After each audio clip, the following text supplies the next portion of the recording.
Hey, welcome back again. I'm hoping that everything's okay. I'm hoping that you're doing well with everything. I know that life's hard, but sometimes you just be patient with yourself and just keep your priorities going. And sometimes you got to deal with the little stuff that does matter, but make sure you look at the big picture that you're getting stuff done. All right. So today I have an interesting book. This book really tells something about the psychology of the brain. So your brain is not that big, right? I mean, it seems big, but it's a 3 pound brain.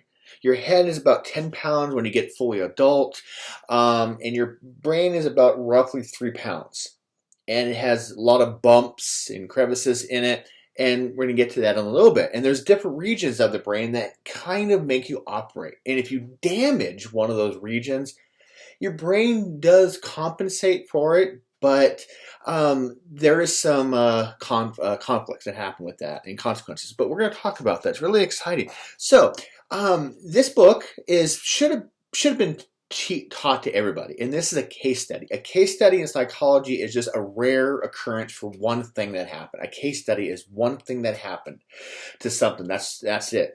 It's not like a case study that involves everything, and it's one particular reason. It's not the whole thing.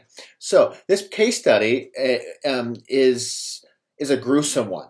This happened about 1848 in a town called in Vermont, Cavendish, Vermont, about 4:30 p.m. on September 13th, 1848.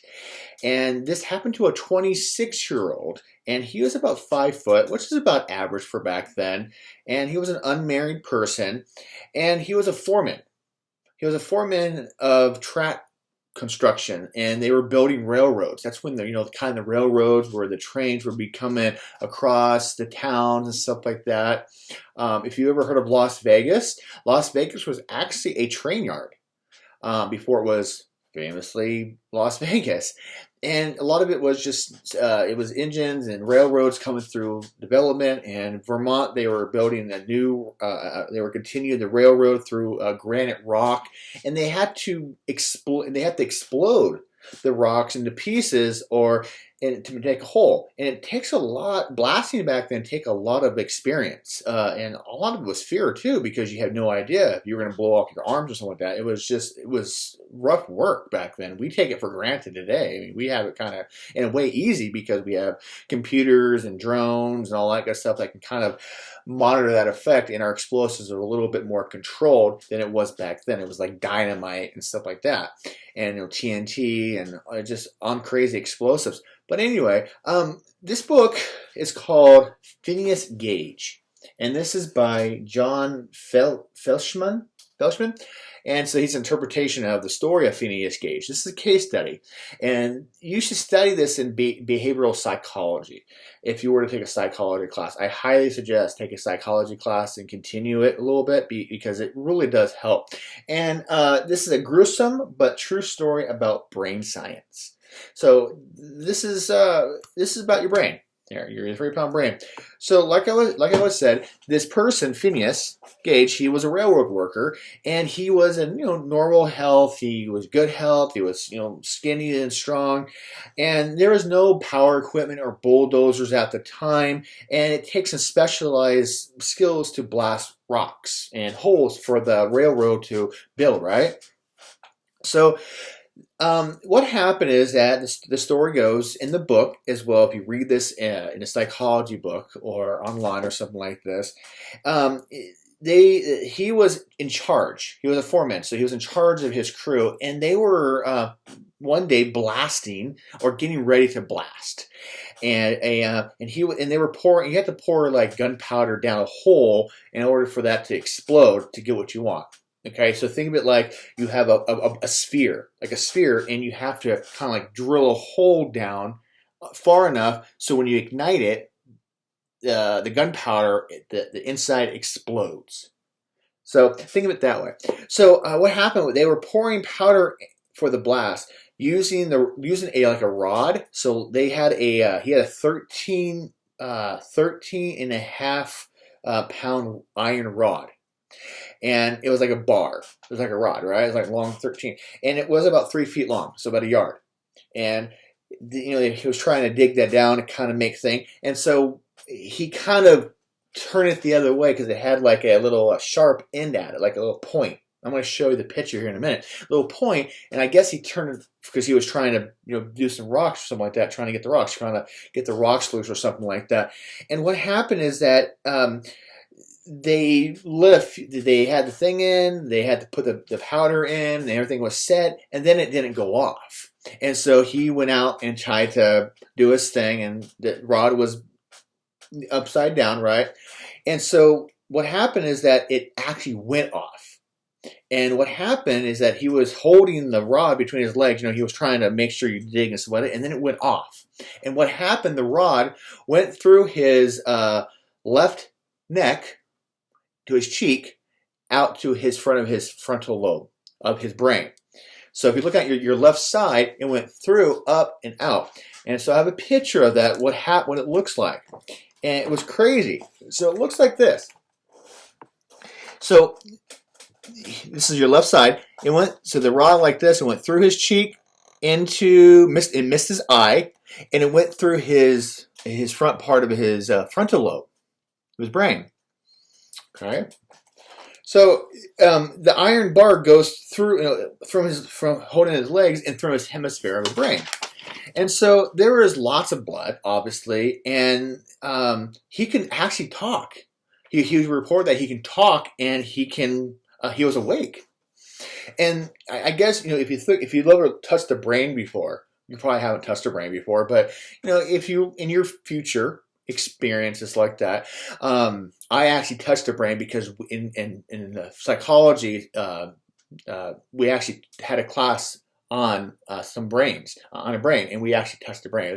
But it's soft, and it's at your skull is supposed to protect that brain, and that's what the whole thing of the skull is. And the skull is actually not very thick to protect your brain, and that's why when you get a concussion, you need to get an MRI because you got to check if your brain's been damaged. Because what happens is sometimes when you get concussion, the brain actually sometimes gets knocked out of course and it hits the other side of your skull. That's the thing about concussions, is that it's like when you get hit, your brain kind of bounces off or something like that. And so there's a lot into that. It's not about concussions. But anyway, there's a lot of swelling. And swelling is good to kind of block the blood from not doing any more damage. And the brain it was staying the same. And the swelling cuts off the oxygen and stuff like that, making sure you're okay. So the brain had a hole in it. I mean, it had a hole for an infection. And so,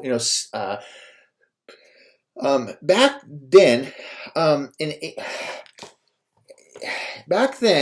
the infections were a little bit different. What I mean by that, they didn't have all this fancy technology, this medical technology that we have today. Back in, this is 1848, by the way, and they knew very little about bacteria. They knew a little about bacteria, about stuff like that. And, microscopes actually were invented by Robert Hooke about 1665. They were not very advanced microscopes, but it was a microscope that, hey, I can see some kind of small thing. And, Robert Hooke said, I have a cork, like a wine cork. And he actually looked in there and he kind of saw some grooves. And that's where he kind of came up with the word cell. And cell is what we become today, is our building block of life, is these cells. And there's a lot more onto that. So you can dive into that if you want to. It's not about that. So 2 days after this has happened to Phineas, he's had fevers and delirious was going on. He was very delirious. He had a fever going on because that's the body, or that's the brain saying, hey, I got to repair myself here. I need to get back to homeostasis.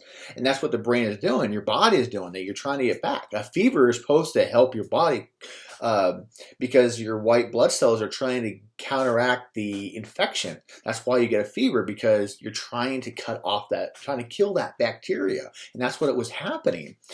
And so, and then a Dutch merchant got the idea that if I put a little drop of water, I can more magnify the scene of the cell, and that's what happened back then. But anymore, more on that. And so this infection, with another name, was called sepsis. Sepsis was, about 1848. It was this bacteria infection that would kill, and bacteria would get in and kill the organism. And so this was before penicillin, and penicillin was invented about 1868. And if you ever have some cheese was left out, and they were like, I forgot what kind of cheese it was. I think it was mozzarella. Don't quote me on that one. But there was some cheese that was left out, and they saw some bacteria that was being like around it, and they thought, "What's that bacteria?" And so the idea from that came what we would call an antibiotic, which is penicillin. And so there's more to that. And then this is kind of where germs and stuff like that, like antibacterial stuff. So antibiotics. And so that was very interesting. So 10 weeks has passed after Phineas Gage has got all kind of wrapped up. The doctors were closing holes. He had a scar here. You can look about this on the book. His skeleton is that he has this kind of this opening, which was his skin was there. He was bald, obviously, right? And he has some kind of like a scar on top of his head. And he went home. He was fully recovered, by the way. Yeah, he went home. He was fully recovered. He can talk. He lived in New Hampshire, and he returned to his job as a foreman again. And then after a while, when he returned to his job, pretty much his crew was noticing very different things about him. He was kind of getting nastier. His character was kind of changing. His skills were still the same, but his personality was changing. And he was using more cursive language. He was getting more mere, and he would give orders, and then he would change them in a minute. And so they eventually had to let him go. And so he was free, if you think about it. But by this time it was about 1850, so 2 years after the incident. And by this time there no nurses. The medical field was a lot different. There was no nurses too much, no women in the program of nursing. It was a lot of men doctors. They were all dressed in black. The anatomy of the skeleton was kind of known. Organs, tissues, muscles, but they didn't really know how the brain worked. I mean, they kind of know the brain, but they kind of didn't really have an idea of what the brain was doing. And so I'm trying to get to that later.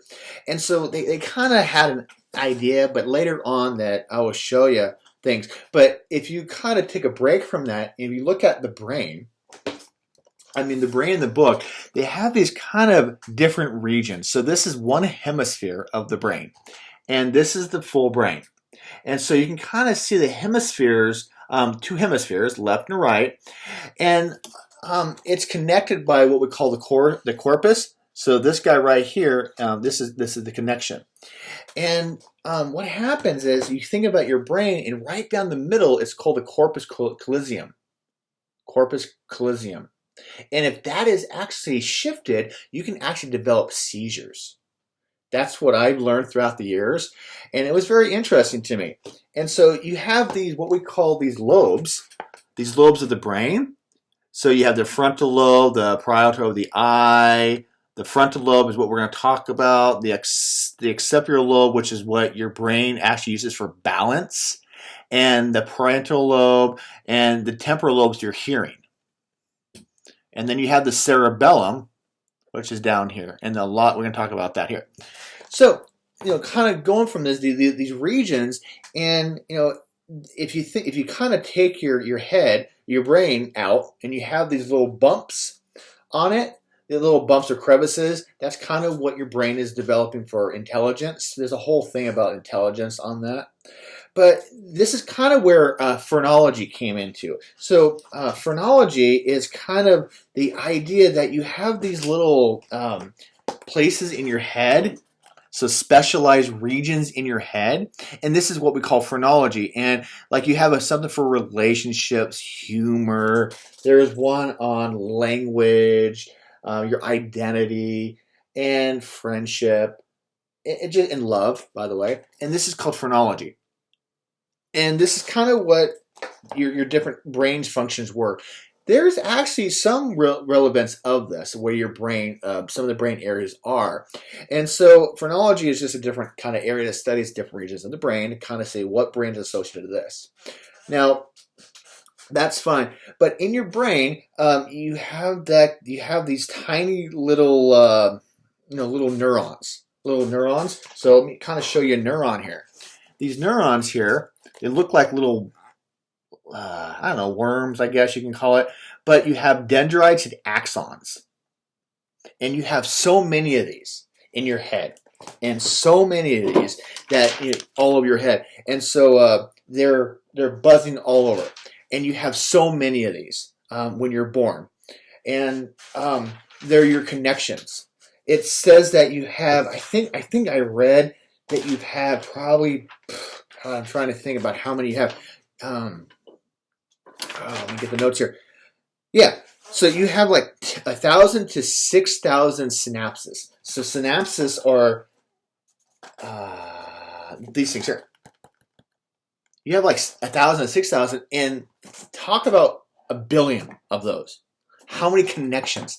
This is why I would like you to encourage you to read and educate yourself as much as you can. If you're an athlete, this is why athletes have some advantages, because what they've been doing ever since they're little people, they've been doing their athletic stuff, and what they're doing so many other things that they're connecting their brain in such a way that they're becoming a lot more efficient in different areas of sport. That's why you see like basketball players play golf, some of them play other sports. Yeah, if you think about like chess players, sometimes if you start like a very chess, how does a chess player become 100% really good? Is because they're reorganizing their brain in a way that they're connecting these neurons out a little bit. They're growing different branches out. You're growing different branches, and here's like a microscope of it, what they look like. They're not, by the way, they are not touching each other. They're not. They have it's called a synaptic gap. It's you have to very small. It's a nanometer, really. And they're very small. And they go from electrical to chemical to electrical, because we are electrified in a way. Yes, we are. We're electrified. And they don't touch. But they're doing these signals back and forth to make your brain operate. And when you have a seizure, I'm going to talk about this in a minute, you have a seizure, you have like an electric storm in your brain that kind of shuts your brain off a little bit. And so let's go ahead and talk about this a little bit. So Phineas Gage, he moved, he went to Boston and lived with his mother. And then about 1859, he actually moved to San Francisco with his mother. And in 1850, this is 1859, by the way, and he became really ill after a while. And he had epileptic seizures. And these electrical storms in your head, and they can come mild to severe. And these are symptoms, by the way. Remember, a seizure is a symptom; it's not a disease of maybe what your brain's doing. So, about 1860, now a year later, they became more apparent, and they get better for a little while, and then they become more severe. And the doctors try to help him as much as I can by releasing the pressure out of his head, because think of like back in the olden days, in the medieval days, when they thought that mental illness was actually you have a demon inside your head that's controlling you. So the only way to do that is to drill a hole in your head, in your skull, to release the demons. And your patients will eventually die. But that was the idea about demonic possession, is that they thought that, hey, I can drill a hole in the head and release a demon. That was mental illness back in the Middle Ages. So he had more seizures, and then here comes May 21st, 1860, in San Francisco, Phineas Gage died. And it took him 11 years, 6 months, 19 days from when the accident happened. Just think about that. 11 years after this incident. He was known as the man. They said that he was the only man with a hole in his head, a living man that had a hole in his head that was still living. He became the only living man with a hole in his head.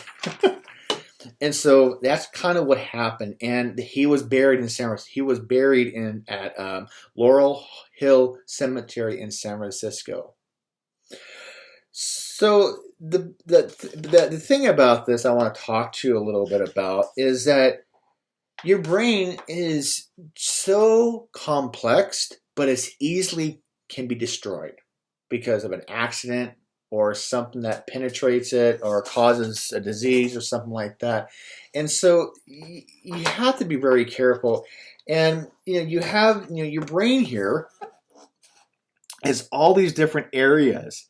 And if you damage one, yes, it can happen. But doctors, when he got the thing through his head, his social life became a little bit damaged. So, because your frontal lobe here is your critical thinking skills, and this doesn't actually completely form until you're about 25 years old, because your thoughts are. So when you're smoking at an early age, drinking, maybe not wearing a helmet outside when you're riding your bike or scooter or something like that. I see people go down the street on their little moped, their electric moped, probably at 20 miles an hour. It's like, dude, seriously? And one good fall, and you could be a vegetable for the rest of your life. And it's just brain damage. And it's just crazy that we don't know about. Well, we do know about this, but maybe we just need to educate ourselves more about this. Or maybe it's the image. I don't know. But just one little damage to your head can just wreck your whole life. And there is the thing called neuroplasticity. So I think what happened is that when he got his skull damage, neuroplasticity was trying to repair itself. So we think like neurons die. They actually get replaced. It's called neuroplasticity. It's the development. It kind of it compensates.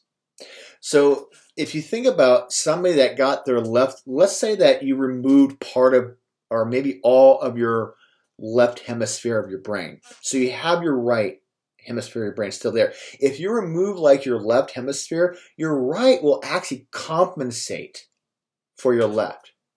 It's going to take a little while. Well, things take time. That's neuroplasticity. You have these two hemispheres. If one hemisphere is damaged or removed, the other part will actually compensate for that. If you think about it, if you are if your domination is your right hand, you're using your left hemisphere for that. So it's kind of like this, like an X, if you think about it. So his frontal lobe was damaged, and his social appearance, his social skills were gone. His mannerisms, his manners are learned. In the book, that they call it that your stuff that was learned, it kind of goes away. Manners are a cultural thing, by the way. Tugging your chair is not always efficient everywhere. Using your silverware is different than in China, where they use chopsticks instead, and not using your hands for like when you're eating chicken. Some cultures, they don't like you eating chicken like bones, like barbecue. Oh God, I forgot what those are. The bones that you eat. They come to me in a little bit, but not to let you use your hands in a couple of things because it's against that culture, that manners. So when you stop acting like a human, when your brain is broken and under pressure, you kind of stop acting human. And so it's a really interesting story, and I'm hoping that you have some time to look over a book like this or do some research in the library or on the internet. A very interesting story about Phineas Gage. And I know a lot of psychology classes actually, when they use behavioral science, they actually study the brain. They actually look at this because it's just a rare case study. This is not for everybody. This could happen to a person and they can just die instantly. But he was just one rare occasion. So hope you enjoyed that. I do. It's just so amazing to look at stuff like that, and then your body is so interesting, man. And so yeah, think about that over. Protect yourself, please. Do wear a helmet. Jeez, monitor your stuff. Try not to wreck this damn thing. This is your 3-pound brain. It will last forever. Take care of it, guys. I will talk to you later.